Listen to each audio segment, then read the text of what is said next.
Ainda consigo ouvir a voz daquela mulher me perguntando se meu pai tinha quitado a dívida com casamento ou com a minha própria vida, como se eu fosse um boi leiloado na praça.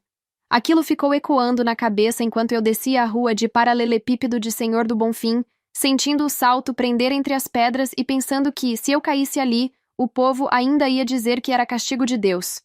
Eu andava rápido, mas por dentro parecia que eu estava parada, presa naquela pergunta. Meu rosto queimava, mas minhas mãos estavam frias. Tão frias que eu cheguei a esfregar uma na outra dentro da bolsa para ver se lembrava que eu tinha corpo. Eu não queria chorar na frente de igreja, na frente de ninguém. Eu só queria desaparecer por uns minutos, ser uma desconhecida qualquer, não a menina que o pai vendeu pro fazendeiro para pagar a agiota. Eu dobrei a esquina e fui parar numa ruazinha mais vazia, atrás da praça da igreja, onde só tinha um barzinho ainda fechado e uma casa com portão azul descascado. Encostei na parede e respirei fundo, tentando fazer o peito obedecer. Era estranho, porque ao mesmo tempo que eu sentia vergonha, tinha uma parte minha endurecendo, como se uma casca estivesse subindo de dentro para fora. Eu comecei a pensar em coisas muito práticas, quase frias. Quantas pessoas tinham ouvido? Quanto tempo ia levar para a história virar versão aumentada na boca do povo? Quanto tempo até meu pai saber o tipo de comentário que estavam fazendo de mim? E lá no fundo, uma pergunta que eu não queria encarar. O que será que ele tinha escutado lá dentro? Ele, o homem com quem eu tinha casado sem querer casar. Eu ainda estava encostada na parede quando ouvi o barulho conhecido da caminhonete dele descendo devagar a rua. Aquele motor grave que todo mundo na cidade reconhecia de longe. Meu coração disparou de um jeito que não era bonito. Era medo misturado com raiva e com uma vontade infantil de me enfiar dentro de casa e trancar a porta. A caminhonete veio vindo, branca, suja de terra vermelha nas laterais, e parou alguns metros antes de onde eu estava. Ele desceu sem bater a porta, naquele jeito calmo que ele tinha, que mais irritava do que confortava quando eu estava à beira de um ataque. Ele olhou primeiro para mim, depois para a rua atrás, como quem confere se tem público. Não tinha. Só nós dois e o vento quente da Bahia levantando poeira. Clara, ele falou. Simples, sem apelido, sem voz de dono. Eu não respondi na hora. Segurei o olhar, mas permaneceu calada, porque eu não sabia se abrisse a boca, vinha palavra ou vinha choro. Ele deu uns passos na minha direção, devagar, com as mãos visíveis, como se eu fosse um bicho arisco que podia disparar a qualquer momento. Parou a uma distância segura, nem perto demais para me encurralar, nem longe demais para fingir que não via o estrago. Eu ouvi lá dentro, ele disse. Só isso. Nada de não liga para isso, nada de conselho pronto. Aquelas 4 palavras foram pesadas para mim, porque significavam que ele tinha ouvido minha humilhação inteira, de graça como todo o resto. Parabéns, eu soltei, seca, antes de pensar. Comprou bem comprado, né? A cidade toda aprovando o negócio. A frase saiu cortante, bem diferente do jeito que eu costumava falar, e até eu estranhei minha voz. Ele fechou um pouco o maxilar, mas não rebateu. Baixou os olhos por um segundo como se mastigasse aquilo. Eu não comprei você, ele respondeu devagar. Eu paguei uma dívida. Na hora me subiu um ódio tão grande que eu até esqueci da vergonha. Dá no mesmo, eu rebati. Lá dentro ninguém tá fazendo essa diferença bonita que você tá tentando fazer aqui fora. Ele respirou fundo, como quem segura uma resposta atravessada, e eu vi que ele também estava se segurando para não explodir, mas de um jeito diferente do meu. Eu sei o que estão dizendo, ele falou por fim. E é por isso mesmo que a gente não vai mais dar motivo para eles pensado que tem direito de falar desse jeito. Naquele momento, eu só entendi a frase pela metade. Para mim, soou como: você vai ficar trancada em casa. Você não vai mais na igreja. Você não vai mais ser vista fora do meu lado. Esse era o filme que minha cabeça passava. Eu desviei o olhar, olhei para a rua vazia e respondi. Eles vão falar de qualquer jeito. Mulher pobre, pai endividado, casamento com fazendeiro. Isso aqui é prato feito. Eu tanto faz, já virei história.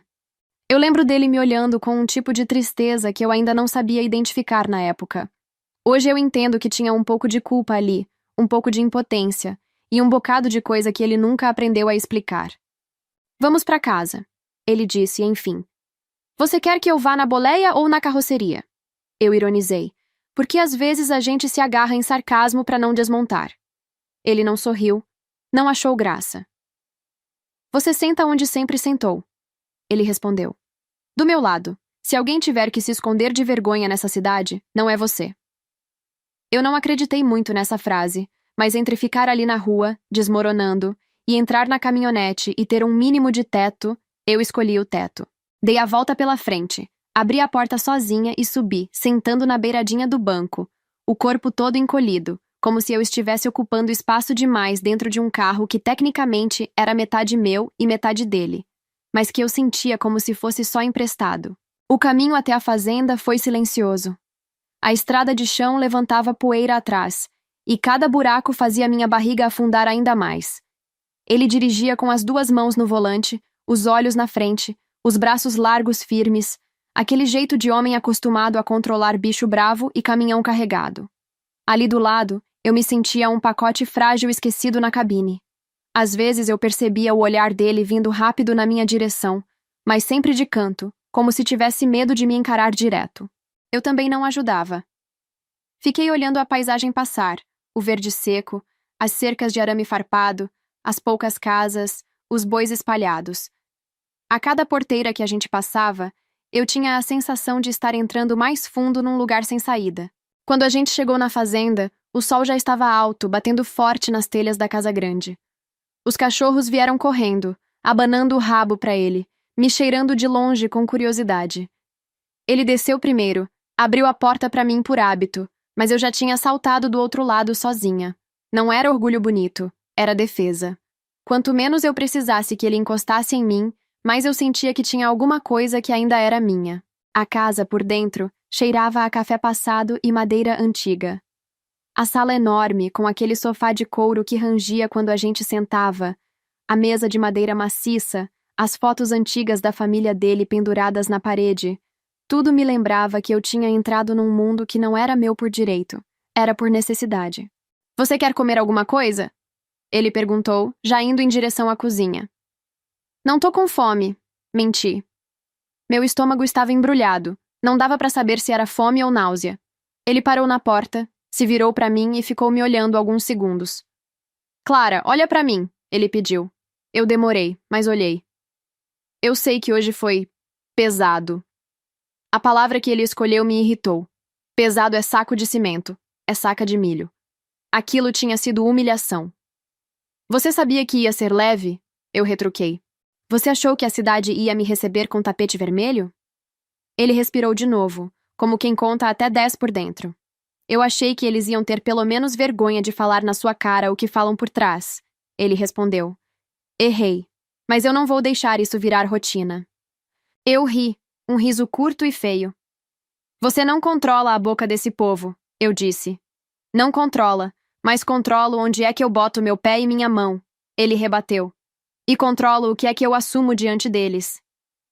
Na hora eu não entendi exatamente o que ele estava prometendo. Parecia papo de homem que gosta de resolver tudo no grito, no peito estufado, e eu fiquei com medo de virar mais assunto ainda. Por favor, não vá bater boca com ninguém por minha causa, eu pedi. Já basta o que estão dizendo. Ele balançou a cabeça devagar. Não é bater boca, respondeu. É deixar claro que você não é dívida, não é favor, e que ninguém tem direito de tratar você como se fosse. Essas frases ficaram rodando na minha cabeça o resto do dia. Enquanto eu subia para o quarto, trancava a porta por dentro e encostava a testa na madeira fria, eu ficava repetindo. Não é dívida, não é favor. Parecia um mantra que eu ainda não conseguia acreditar. Eu sentei na beira da cama, tirei a sandália devagar e vi que meu pé estava marcado pelas tiras, vermelho, quase roxo em alguns pontos. Ali, naquele quarto grande demais para mim, com aquele guarda-roupa cheio de espaço e metade vazio, eu finalmente chorei.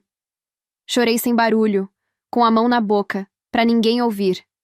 Chorei pela frase da mulher na igreja, pela cara do meu pai quando assinou o papel do casamento, pela vida que eu tinha imaginado para mim e que tinha desviado de trilho de um dia para o outro.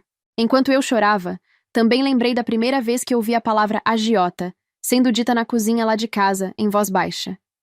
Meu pai sentado à mesa, o recibo amassado na mão, minha mãe mexendo o café no fogão como se o barulho da colher pudesse abafar a conversa.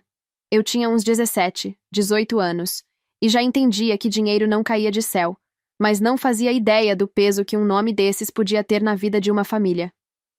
Ele deu um prazo, mulher, meu pai disse na época. Ou eu pago, ou ele toma o pedaço de terra do fundo, as vacas, a casa se bobear. Minha mãe respondeu que Deus ia prover, e eu lembro de ter sentido uma raiva silenciosa dessa frase. Deus não estava na porta cobrando juros. Quem estava era o homem da caminhonete preta que parava na porta da venda. As coisas foram apertando, e eu fui vendo meu pai murchar. O homem que antes ria alto, que fazia piada com tudo, começou a falar pouco, a ficar mais tempo olhando para o nada. A dívida não era só número, era vergonha. Ele começou a evitar a praça, a igreja, as festas, porque cada olhar parecia pergunta. E aí um dia ele chegou com os olhos vermelhos e falou comigo sem rodeio. Clara, apareceu uma chance de resolver tudo. Eu ainda lembro da sensação do chão saindo debaixo do meu pé, antes mesmo de saber qual era a chance. Quando um homem desesperado começa uma frase assim, dificilmente o final é leve. A chance tinha nome e sobrenome. Tinha fazenda, gado, caminhonete nova. Tinha quase o dobro da minha idade na certidão. E tinha uma fama pela cidade de ser homem sério, duro, mas justo. Nada de histórias de mulher chorando, nada de bar, nada de confusão. Meu pai explicou que o agiota tinha apertado o cerco, que já tinha dia marcado para vir ver o que dava para levar. E que no meio desse sufoco apareceu a proposta.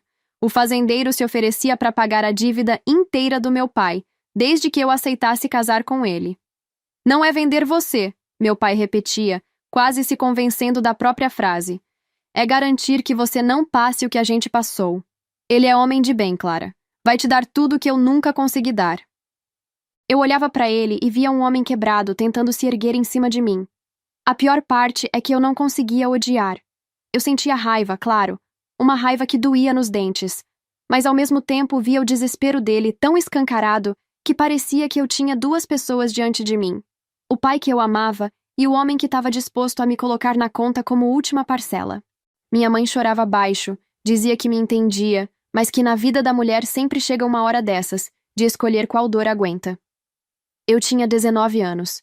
Eu ainda sonhava em fazer um curso em Juazeiro, arrumar um trabalho em loja, qualquer coisa que me desse meu próprio dinheiro.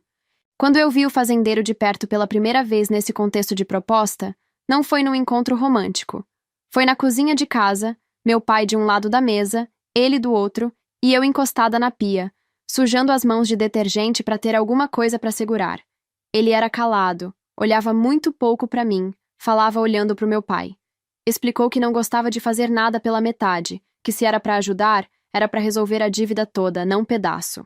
Falou que casamento era coisa séria, que não ia faltar respeito, comida, teto. Parecia mais um contrato de parceria do que qualquer outra coisa. Em nenhum momento ele sorriu. Em nenhum momento ele disse que me queria. Ele só dizia que ia assumir a situação.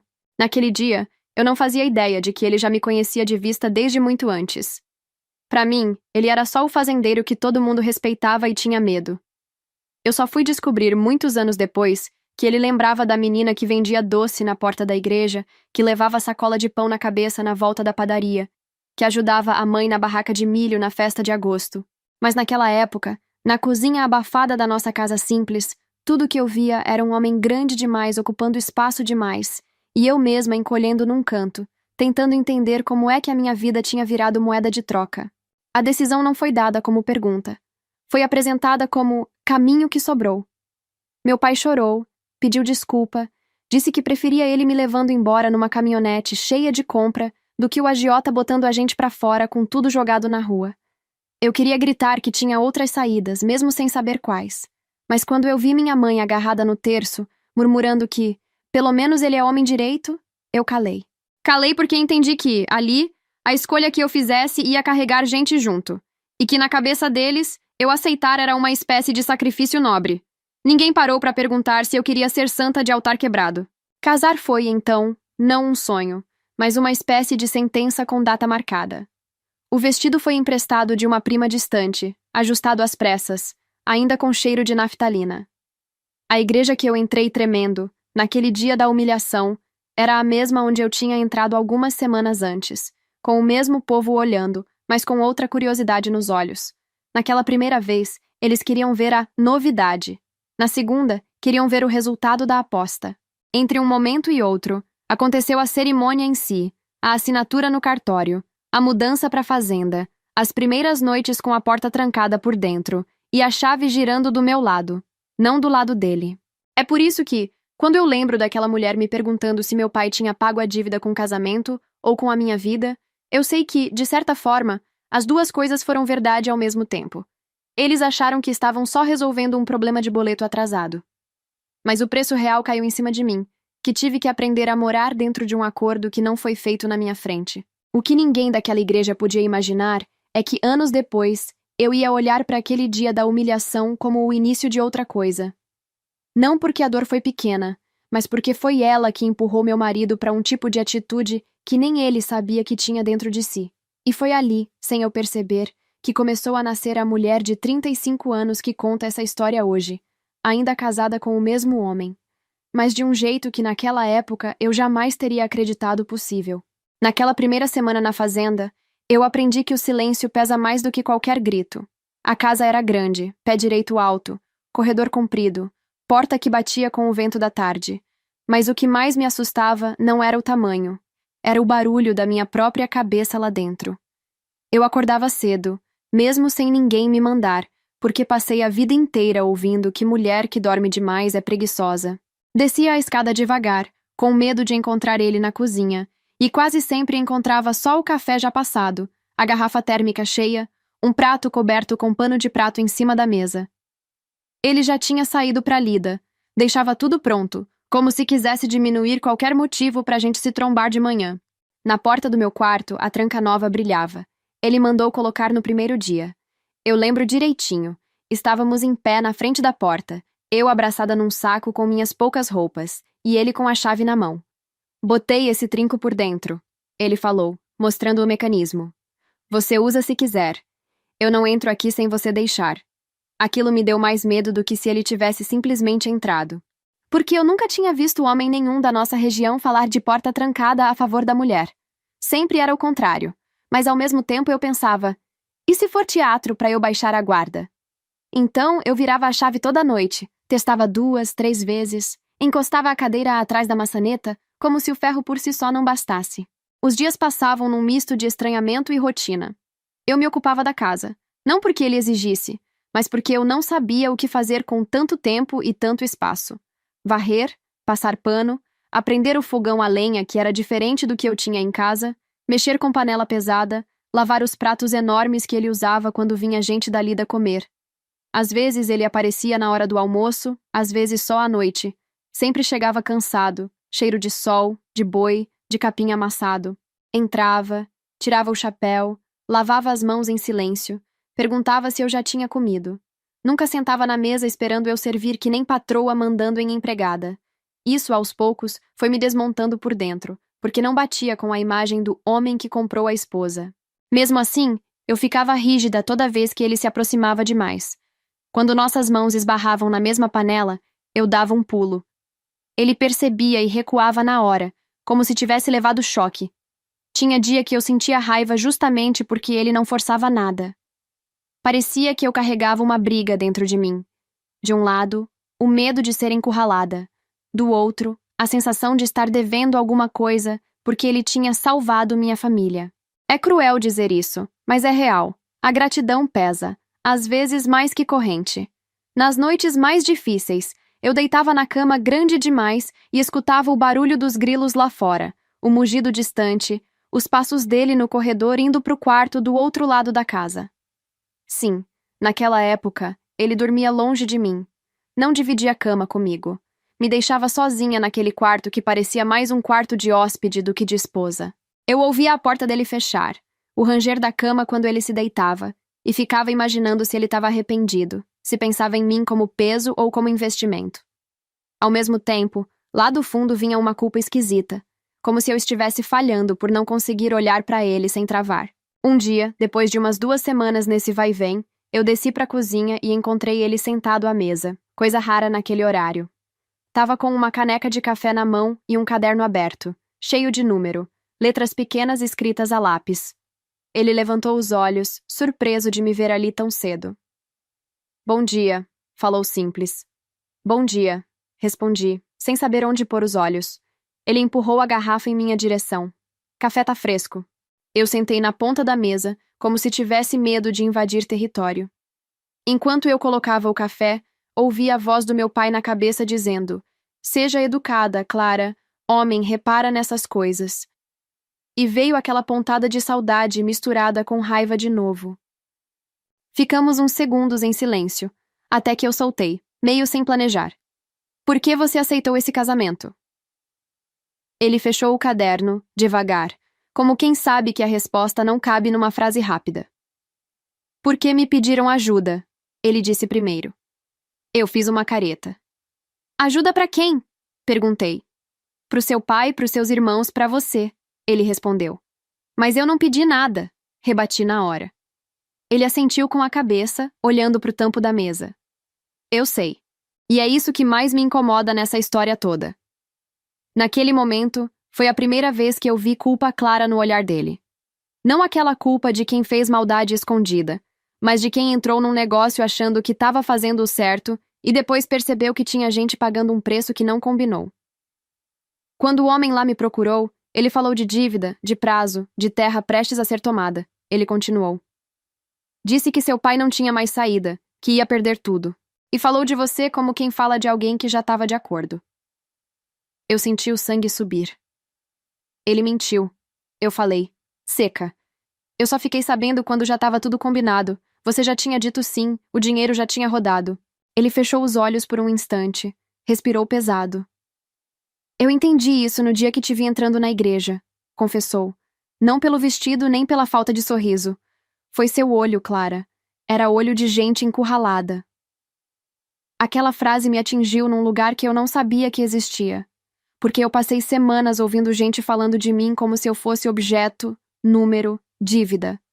E ali, pela primeira vez, alguém estava falando de mim como alguém que sentia. Mesmo que esse alguém fosse o próprio homem com quem eu achava que tinha sido trocada. E mesmo assim você foi até o fim, eu apontei, porque a ferida ainda estava aberta. Ele não fugiu da acusação. Fui, admitiu. Porque eu também tenho meus buracos aqui dentro. Tô ficando velho, essa casa é grande demais para um homem só. A fazenda cresce, a responsabilidade aumenta, e eu pensei que talvez fosse hora de ter alguém aqui dentro. Não só para lavar prato, não só para esquentar cama, mas para dividir o silêncio. Eu achei que estava pegando um atalho. Não vi que, para você, era beco sem saída. O jeito que ele falou, dividir o silêncio, grudou em mim. Eu sempre achei que o silêncio era só meu castigo. Nunca tinha pensado que podia ser o dele também. A conversa foi até aí naquele dia. Não foi milagre. Eu não caí nos braços dele emocionada. Eu levantei da mesa com a cabeça cheia e o coração bagunçado, sem saber se odiava menos ou mais. Mas foi ali que a primeira rachadura apareceu na imagem do monstro que eu tinha montado na minha cabeça. Ele não era santo, não era salvador, mas também não era o vilão que sentou na mesa esfregando as mãos e dizendo: traz a menina que eu pago a conta. Tinha um homem ali, com falha, com carência, com decisão errada, tentando ajeitar tudo depois que já estava feito. Isso não apagava o que eu estava vivendo, mas começava a complicar o desenho que o povo fazia lá fora. Enquanto isso, lá em Senhor do Bonfim, a história rendia. Toda vez que eu ia à cidade com ele, dava para sentir o ar mudar. A gente descia na praça, ele para resolver coisa de banco, de sindicato, de venda, eu para comprar umas miudezas na farmácia ou no armarinho, e bastava eu virar a esquina para perceber as cabeças se juntando. Mulher cutucando outra, homem fingindo que olhava para o jornal pregado na porta da lotérica, mas de olho em mim. Uma vez, na fila da padaria, uma senhora me deu aquele sorriso de canto e soltou: melhor ser falada com carrão que esquecida com fome, né, minha filha? Eu não respondi. Peguei o pão, paguei, saí. Mas naquela noite eu sonhei com essa frase umas 3, 4 vezes. O interessante é que nesses momentos na cidade, ele sempre se colocava um passo à frente. Entrava primeiro, abria espaço, cumprimentava de cabeça erguida, como quem diz: tô aqui, e daí? Ele nunca andava longe de mim, mas também não me puxava pelo braço para mostrar posse. Era como se ele servisse de muro. Teve um dia que um sujeito, desses que vivem de piada pronta, soltou alto na porta do bar. E aí, Hartwell, agiota nenhum bota medo mais, né? Resolveu pagar na melhor moeda da casa do homem. O grupo em volta riu. Eu congelei. Ele virou devagar, olhou pro cara e disse, sem elevar a voz: Cuidado com a boca. Dívida de homem se resolve com homem. Minha esposa você respeita. Não teve escândalo, não teve dedo na cara. Mas o riso morreu na hora. O silêncio que veio depois foi pesado, mas pela primeira vez, não caiu sobre mim sozinha. Eu voltava dessas idas à cidade exausta. Não de andar, mas de segurar o corpo o tempo todo. Cada comentário atravessado me lembrava de novo que eu era motivo de conversa. Cada vez que ele intervinha do jeito dele, eu ficava dividida entre agradecimento e irritação. Uma parte de mim pensava, pelo menos ele se posiciona. Outra parte cochichava, ele também é responsável por eu estar aqui nessa situação. Não é fácil amar ou odiar alguém inteiro quando esse alguém participa ao mesmo tempo da sua queda e da sua proteção. Foi só um bom tempo depois que a humilhação da igreja aconteceu, naquele dia da pergunta cruel sobre a dívida, que as coisas realmente viraram. E foi aí que ele mostrou um lado que nem eu, nem a cidade, nem ele mesmo, talvez, soubéssemos que existia.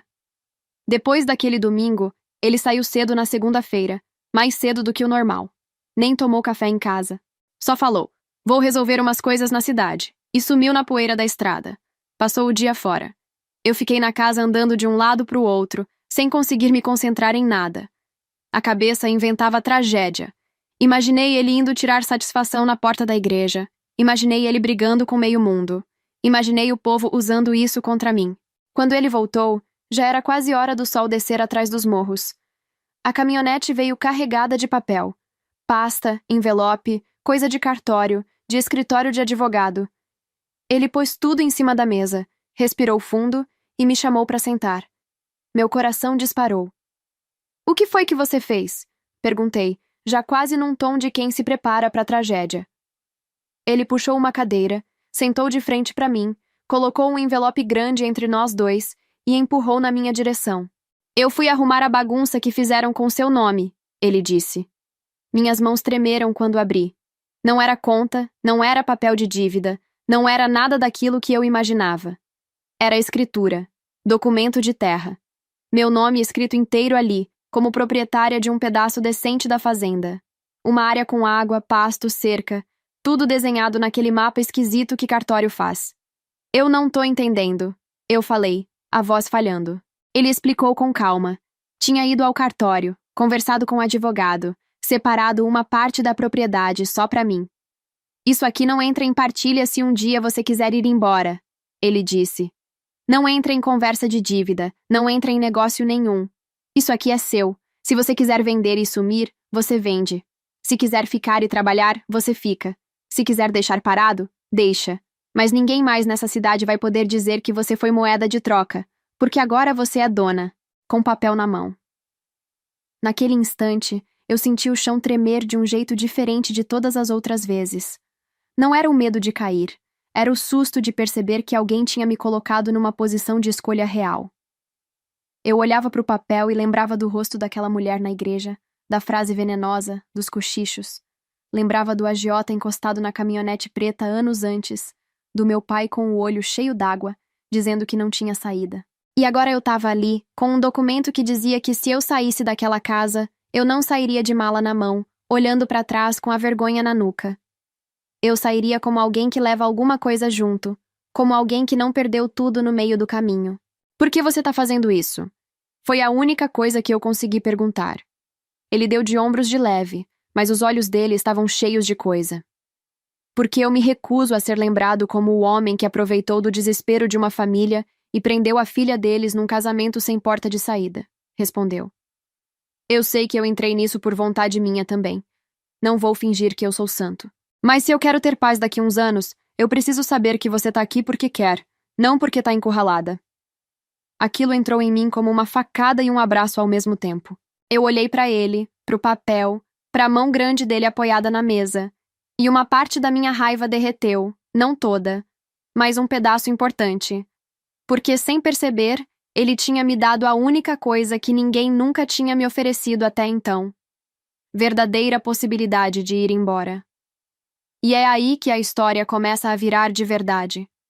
Porque quando uma mulher tem, pela primeira vez, a real chance de sair, é que ela descobre se quer ou não ficar.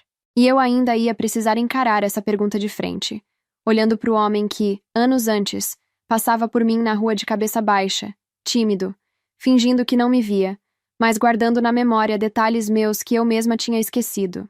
Eu fiquei com aquele papel na mão como se fosse quente. Eu lia meu nome, e ao mesmo tempo, parecia que eu estava lendo o nome de outra pessoa, uma mulher que tinha direito de existir sem pedir licença.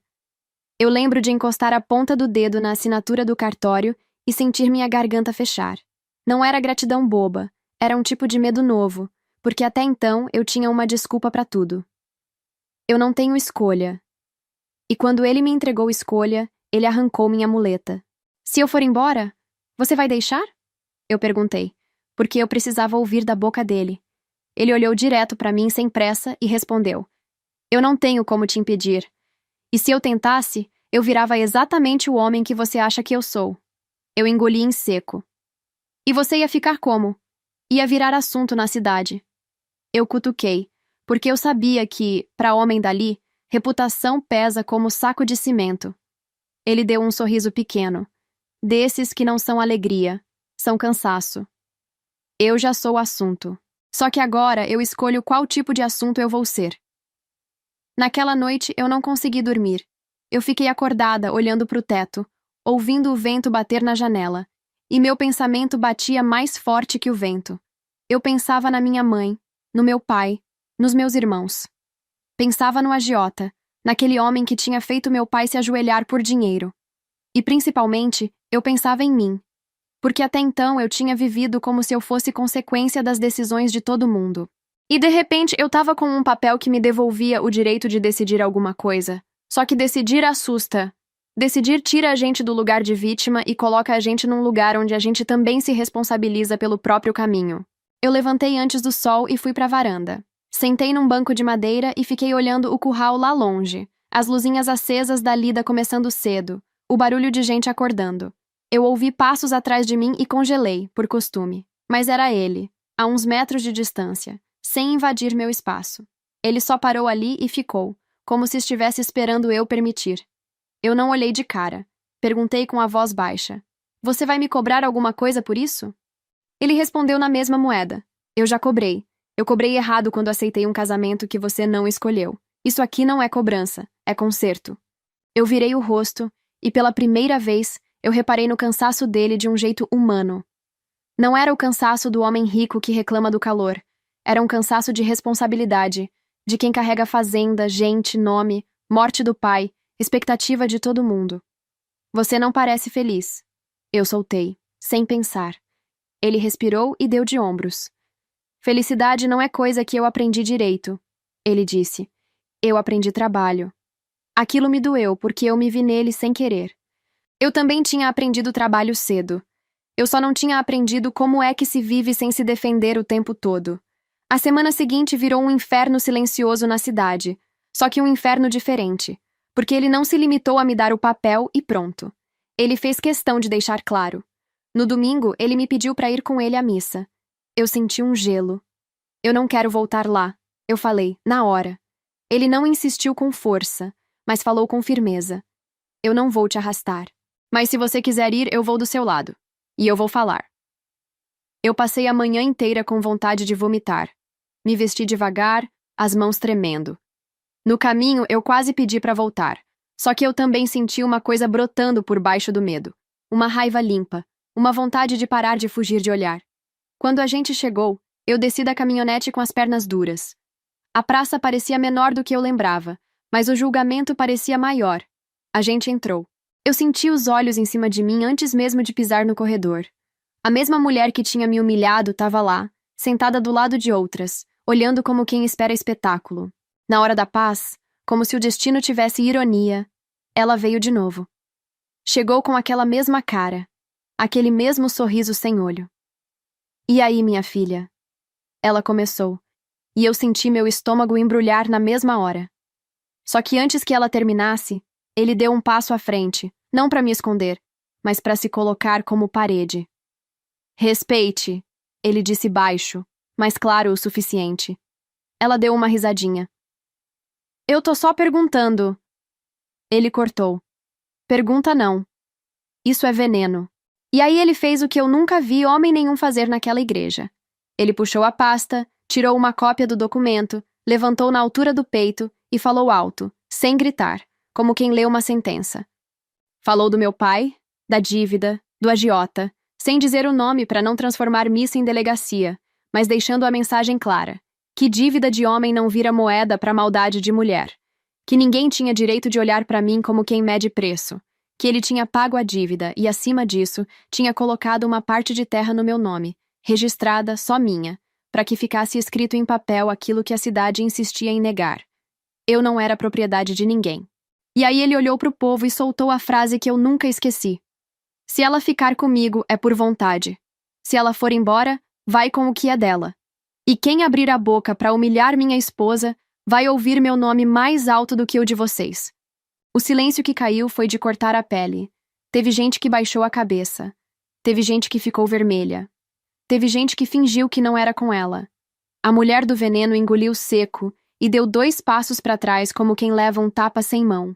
E ali, no meio daquela igreja, eu senti uma coisa estranha. Eu não estava mais sozinha. Na volta para casa eu não falei nada. Eu estava em choque, mas não era aquele choque de medo.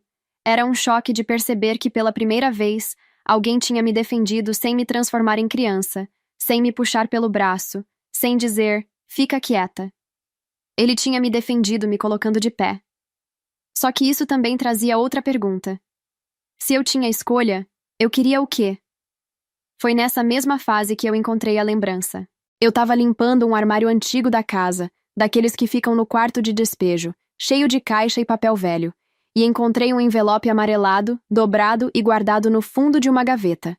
Eu pensei que era documento da fazenda, coisa de imposto. Abri. Dentro tinha uma fita de santo, dessas de amarrar no pulso, já desbotada. Tinha escrito Senhor do Bonfim e uma data antiga.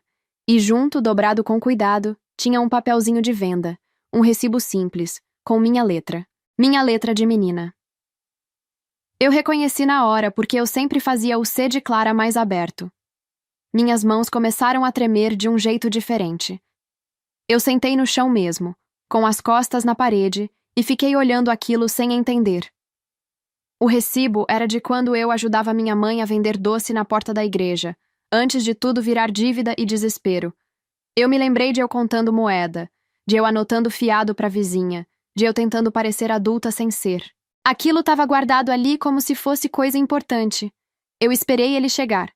Quando ele entrou, eu estava na sala com a fita e o recibo em cima da mesa, como prova de crime.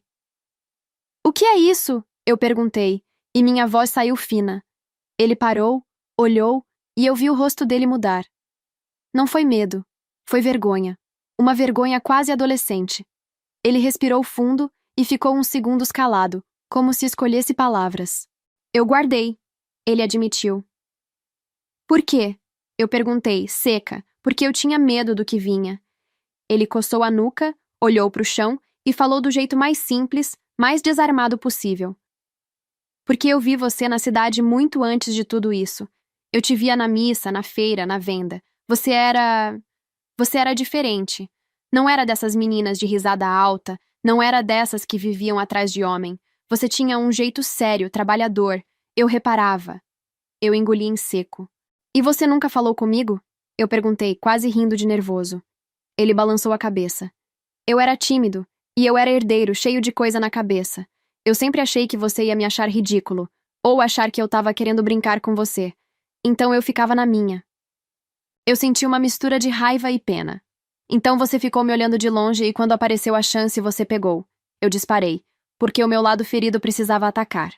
Ele levantou os olhos na hora, e foi aí que eu vi que ele estava sendo sincero de verdade. Não, ele falou firme.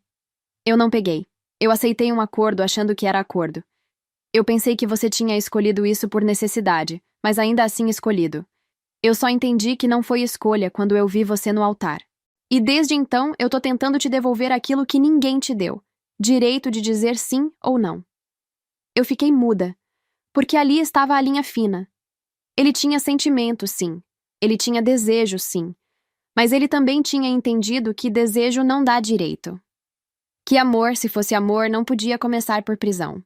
Eu fui pro quarto naquela noite e tranquei a porta. por hábito. Sentei na cama e fiquei encarando a tranca.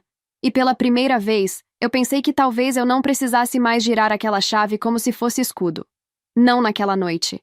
Não porque eu confiava 100%, mas porque eu comecei a entender que ele não tinha pressa. E pressa era o que mais me apavorava em homem.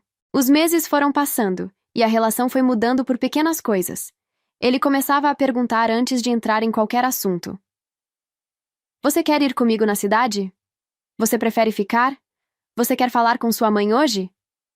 Eu fui aos poucos parando de pedir desculpa por existir.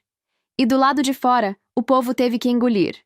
Porque quando uma mulher deixa de ser boato e vira dona de papel, dona de terra, dona de decisão, até língua afiada perde força. A grande virada dentro de mim aconteceu num dia simples, sem igreja, sem plateia. Eu estava na cozinha mexendo feijão e ele entrou e parou na porta como sempre fazia, sem invadir.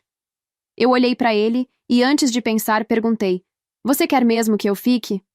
Ele respirou fundo. Eu quero, ele respondeu. Mas eu não quero do jeito errado. Eu desliguei o fogo e fiquei olhando para ele. Então eu vou te dizer uma coisa, eu falei sentindo minha garganta apertar. Eu não tô ficando por causa do meu pai. Eu não tô ficando por causa do papel. Eu não tô ficando por medo da cidade. Eu tô ficando porque eu tô começando a acreditar que eu posso escolher.